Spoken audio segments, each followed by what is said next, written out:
Bukit tanpa bondo, dikdaya tanpa aji, terima mawi pasrah, sepi pamrih tebe ajre. Assalamualaikum warahmatullahi wabarakatuh. Kita kembali lagi ya bersama channel Misteri Satrio Nuswantoro. Dan kali ini kami akan mencoba mengulas dan membedarkan tentang nama lain Sang Satrio Piningit. Nama lain Sang Satrio Piningit itu diberikan sendiri ya oleh ibaratnya oleh para leluhurnya ya, yang kami telusuri ini secara meditasi terawang ya, serta telepati. Untuk mengulas, kami hanya sekedar bertanya pada beliau. Cuman beliau sendiri tidak berani menunjukkan wujudnya pada kami ya, hanya sekedar menginfokan.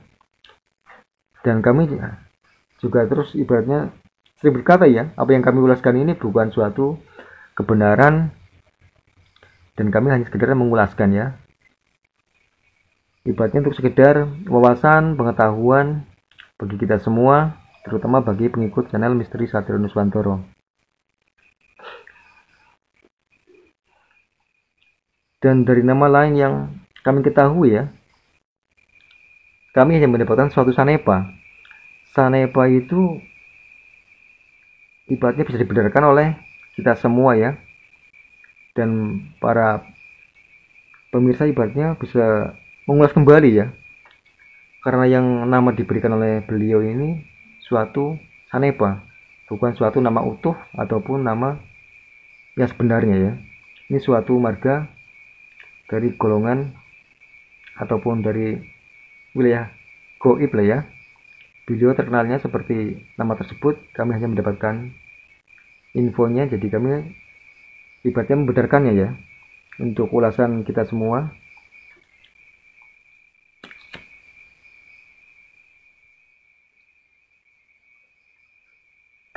Sebelum kita mengulas ya, ngopi dulu ya Mas Lur sambil ngerokok. Mudah-mudahan ya seger lah ya, melek lagi.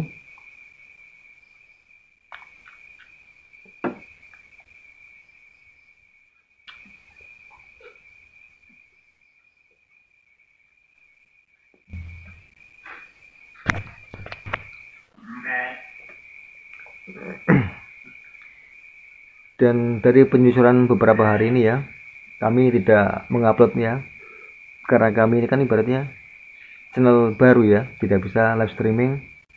Mungkin kalau channel kami bisa live streaming, bisa tanya jawab lah ya secara langsung. Apapun yang ditanyakan itu insya Allah kami siap menjawab apapun pertanyaan itu.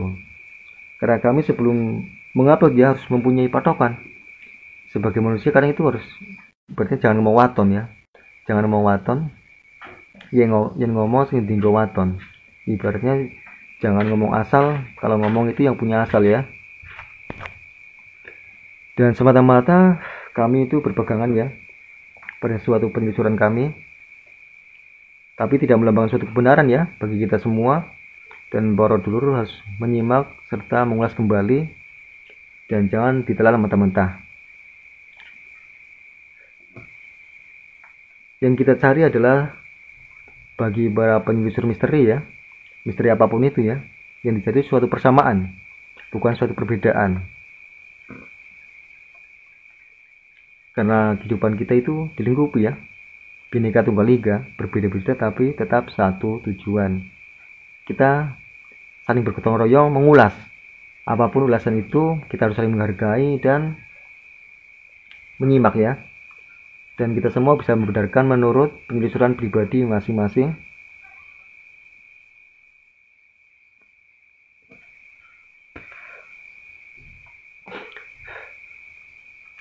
Dan ketiga,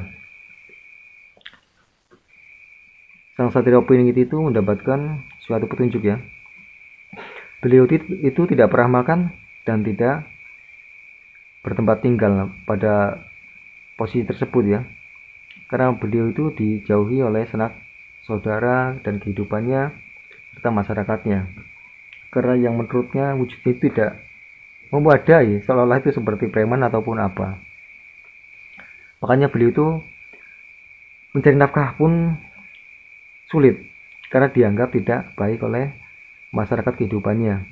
Padahal beliau itu hanya ingin hidup ya, sama-sama manusia, tapi karena susun seseorang ya, kepada sesama mungkin ya, jadi beliau dianggap seperti seorang yang tidak baik. Makanya beliau itu kesambar kesandung dan hidup dan tinggal di mana saja asal bisa hidup dan bisa menopang hidup ya pada kehidupan ini. Makanya beliau itu bisa dikatakan ya dalam Uga Wangsit Siliwangi ya, ada yang mengatakan itu ibaratnya hidup bermodalkan sebatang pohon daun kering ya, pohon kering ibaratnya itu ya, karena beliau hanya bermodalkan diri sendiri, tidak mengandalkan suatu hal apapun yang bisa digunakan, karena kemungkinan itu terjadi ya untuk suatu pengalaman dan ibaratnya menggembleng suatu logika ataupun tidak logika, seperti menggembleng batinnya, menggembleng wujudnya serta kehidupannya agar selalu kuat dan tegar untuk mengulas dan menyimak kehidupan yang pernah beliau alami untuk suatu pelajaran kehidupan agar bisa menerima sesama tanpa membedakan suatu golongan apapun. Dan pada dasarnya beliau ini tidak akan pernah membedakan dari golongan apapun, siapapun, dia, mereka, akan selalu disamaratakan oleh Sang Satria Piningit. Karena beliau sudah berpengalamannya dalam kehidupannya seperti apa rasanya dan sakitnya ataupun pahit manisnya kehidupan di dunia ini ya.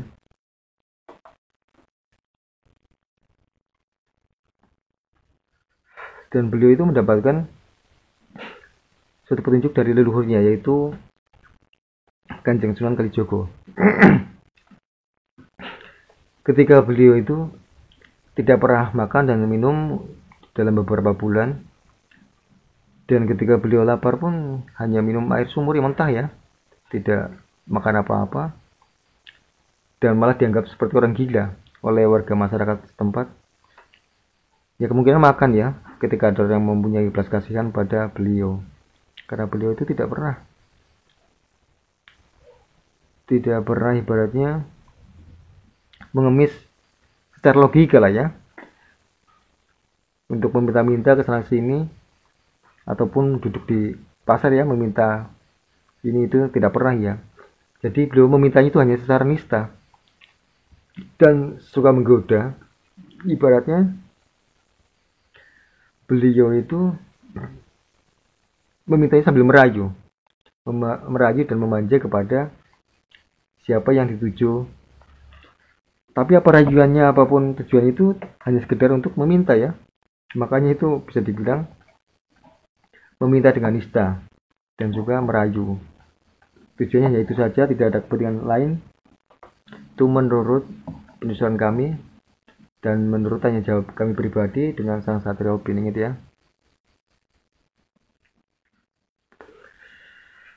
Dan beliau itu, kita kembali lagi ya kepada yang tadi kami ingin bahas ya. Dan beliau ini mendapatkan sandang. Sebelum mendapatkan sandang tentunya diuji ya. Dengan ujian tersebut dijauhi sanak saudara, lingkungan, masyarakat setempat ya. Makanya beliau tidak bisa makan, minum, atau minum mungkin bisa minum itu ya. Jadi ibaratnya tidak bisa apa seperti orang pada umumnya. Dan beliau pun hanya bisa minum saja itu ya, bisa minum di sumur yang gratis ibaratnya ya, di mana saja itu bisa minta gratis. Mungkin kalau meminta makan itu mungkin masih jarang lah ya, karena beliau itu belum mendapatkan sandang. Dan ketika ujian itu selesai, beliau itu didatangi ya oleh Kanjeng Sunan Kalijogo, suruh berdiam diri di suatu tempat beribadah ya selama beberapa bulan. Dan beliau diberi mandat oleh Kanjeng Sunan Kalijogo tinggal di sini untuk beberapa hari dan tunggulah ada orang yang akan menyusul pada beliau, ibaratnya memberi suatu gelar ataupun nama ya. Dan nama tersebut itu didapatkan pada bulan 1 Suro sekitar tahun berapa ya? Sekitar tahun 2007 ya. Sekitar tahun 2007-2008. Beliau itu mendapatkan gelar sandang yang bermakna Wahyu Angin Ngumboro. Itu nama tersebut ya. Tapi nama itu bukan nama matang ya, nama mentah. Bisa diulaskan kembali dan bisa di sharing ataupun dibedarkan lagi. Nama itu hanya nama suatu gelar ya. Julukannya Satrio Wahyu Angin Ngumboro.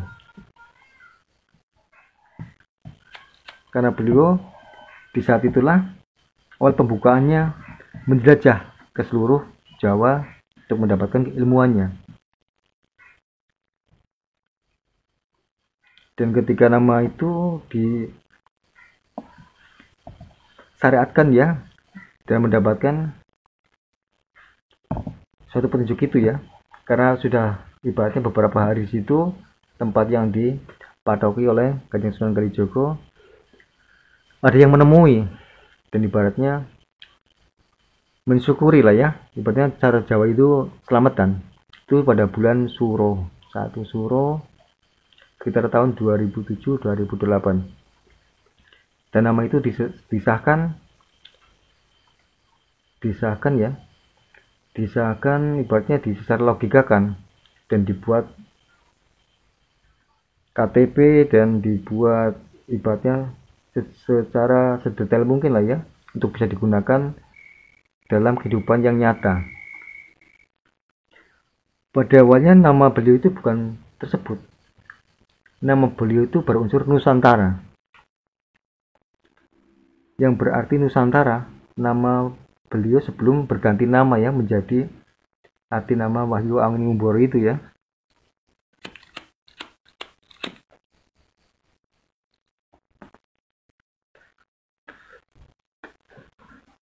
Jadi nama beliau sebelum diganti menjadi nama gelarnya itu dipakai ya. Beliau itu namanya Nusantara, yang artinya itu ya. Itu nama dulu Nusantara namanya.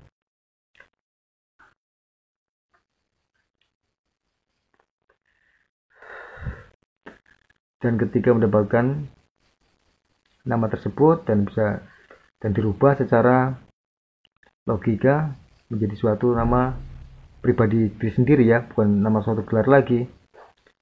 Namanya mulai terdengar di mana-mana karena nama tersebut itu pemberian dari seorang wali, yaitu dari kakek moyangnya. Dan mudah-mudahan bermanfaat ya bagi kita semua. Ibaratnya kami sekedar mengulaskan ya, dan membenarkan, tidak melambangkan suatu kebenaran hal apapun. Jadi mohon maaf yang sebesar-besarnya bila ada kata yang salah dari channel kami Misteri Satrio Nuswantoro ya. Kami ini hanya sekedar mengulaskan dan membenarkan, bukan melambangkan suatu kebenaran apapun, karena kebenaran itu milik Allah Subhanahu wa Ta'ala semata. Dan cukup sekian ya, wabillahi taufiq wal hidayah. Wassalamualaikum warahmatullahi wabarakatuh.